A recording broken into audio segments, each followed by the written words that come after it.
welcome back to Reading the List, where we review, discuss, and reimagine popular movie lists objectively.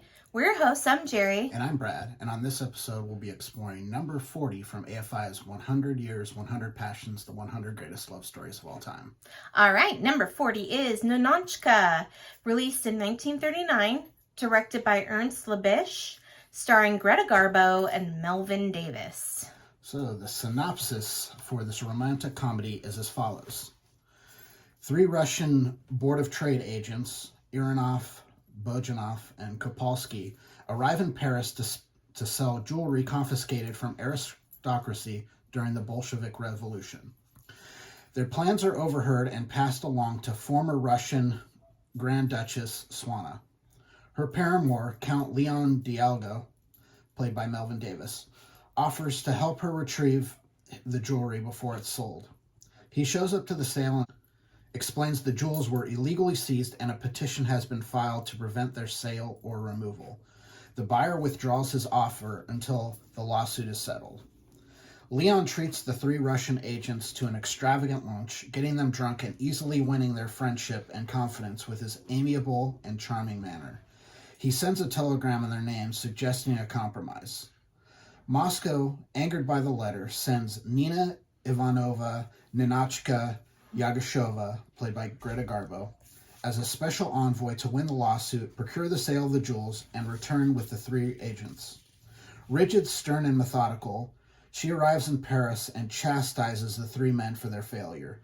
Ninotchka and Leon first meet outside the hotel, their respective IDs unknown to each other.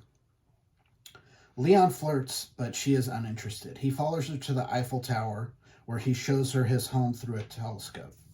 Ninotchka tells him he might warrant study and suggests they go to his apartment. Her attraction for him slowly grows as the encounter progresses, eventually leading to a kiss. He receives a phone call, and it soon becomes clear they are adversaries over the jewels. She promptly leaves despite his protest. While attending to various legal matters, Ninotchka gradually becomes seduced by the West and Leon's persistence. He has fallen in love with her and broken down her resistance. At a dinner party with Leon, Ninotchka meets Swana. She consumes champagne for the first time and quickly becomes intoxicated.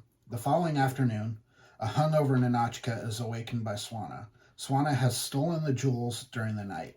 She tells Ninotchka she will return them and drop the litigation if she goes home to Moscow immediately, so Swana can have Leon to herself. Ninotchka reluctantly agrees and returns to Moscow with the 3 agents after completing the sale of the jewels. Leon visits Swana and learns that Ninotchka is gone. He professes his love for her and attempts to follow her to Moscow. He is denied because of his nobility. Sometime later, Ninotchka invites her 3 comrades over for dinner where they reminisce about their time in Paris. She receives a letter from Leon, but it's completely censored, which devastates her. More time passes, and Ninotchka is once again called on to oversee the failure of her friends, this time in Constantinople. Once there, she learns they've opened a restaurant and won't be returning to Russia. When she asks who came up with the idea, she is pointed to a balcony where Leon waits for her. He explains his inability to get into Russia to see her, so he enlisted the help of the agents to conspire to get her out. He asks her to stay, and she happily agrees. All right. Thoughts? I thought it was a really interesting premise. I think she's really great. She plays this, deadpan, just, completely, lacking of any kind of amusement character. And it plays really well off of him. He's very friendly. He wants to, be friends with everyone. And he doesn't see a big deal being friendly with these people that are, trying to buy the jewels. He's kind of like, hey, you win, I win. It's cool, whatever. We're all here just trying to do our job. And, as long as everyone's on the up and up, it's fine. Yeah. And she's just like, no, I have to win this for Mother Russia. It's the only, possible outcome is for me to win.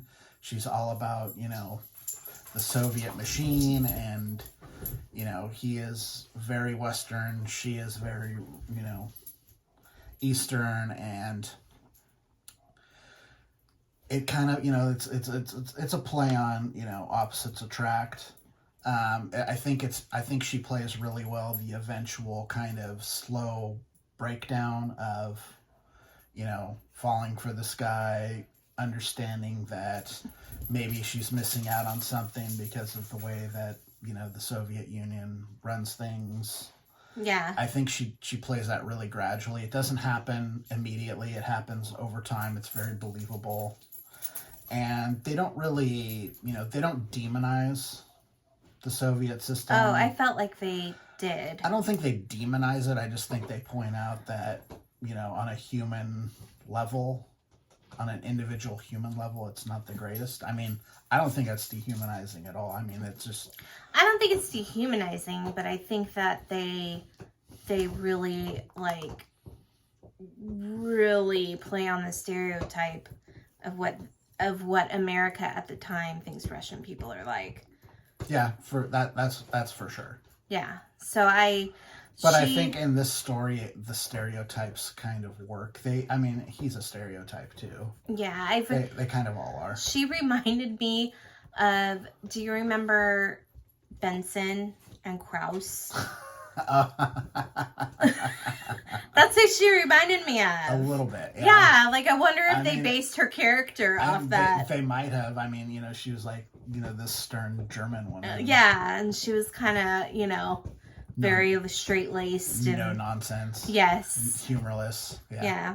I don't know. I thought it was entertaining for sure.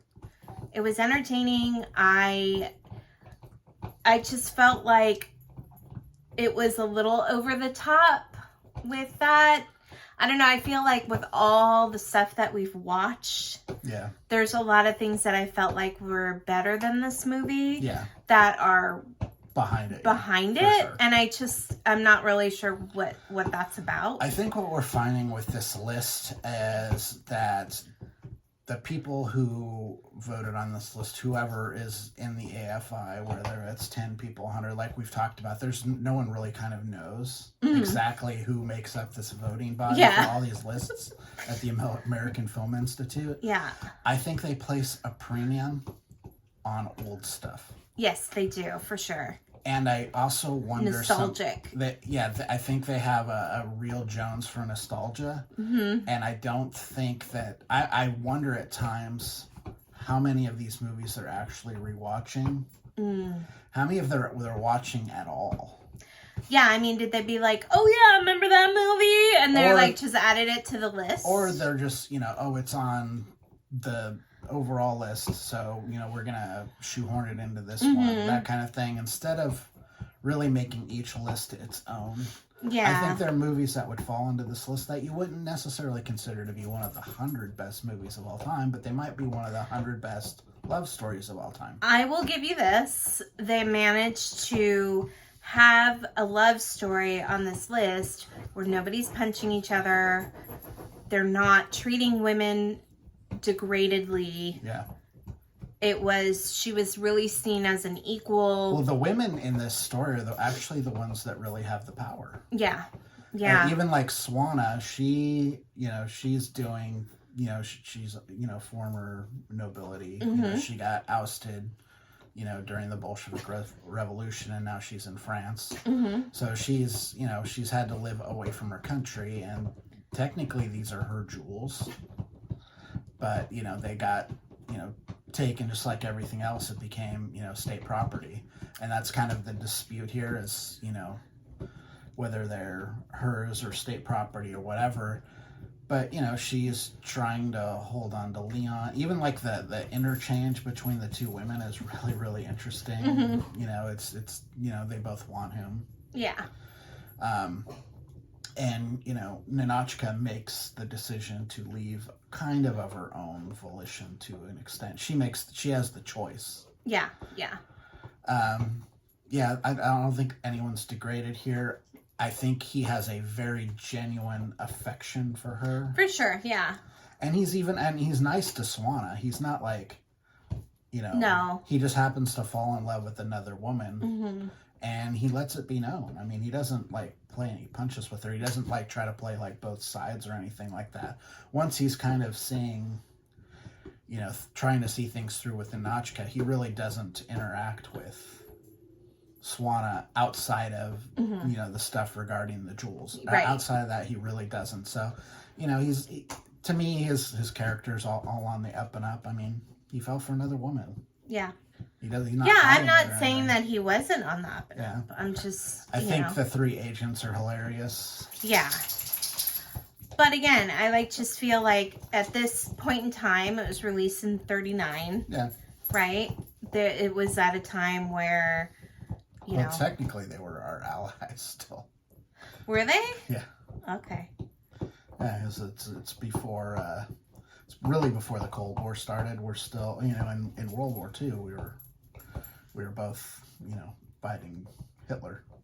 So when did we decide that communism was like a bad thing? Well, I mean, we've always kind of done that. Yeah. But So I mean, anyway. we had a common enemy at the time. it was funny. It was nice to see Greta Garbo in a different kind of, Yeah, she's great. in a comedy. That was kind of cool. Yeah. The last movie we saw her in was Anna Karenina, Yeah. which is pretty freaking depressing. Yeah. So it was nice to see her doing something a little And she plays a very lighthearted. different character in this one, too. Yes, Which is great. Yeah, yes. So you see some acting range, too. Yeah. So yeah, it was good. Yeah. Anyway, what's our score? We had slightly varying scores on this one. I think I liked it a little bit more than you did. I gave it a 60. You gave it a 39. So the list score is 49.5. All right. Okay. Well, if you disagree with us or agree with us, please leave a comment. Please like and subscribe our channel. If you would like to contact us directly, please contact us at readingthelist@gmail.com. For now, I think that's it. I'm Jerry. And I'm Brad. And we'll see you next time. Bye. Bye.